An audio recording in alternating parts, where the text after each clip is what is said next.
এই ইঞ্জিনিয়ার জগন্নাথ দেবের বিশাল রথ থামানোর জন্য এক নতুন ব্রেক তৈরি করেছেন, যা আগে এমন দেখতে ছিল।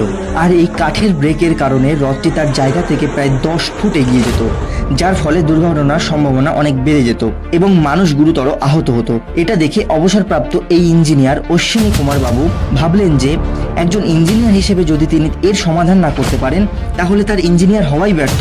এরপর তিনি নিজের হাতে চন্দন কাঠ এবং বিশেষভাবে ডিজাইন করা রাবারের স্ট্র্যাপের সাহায্যে এমন একটি ব্রেকিং সিস্টেম তৈরি করেন। এটা কিভাবে কাজ করে?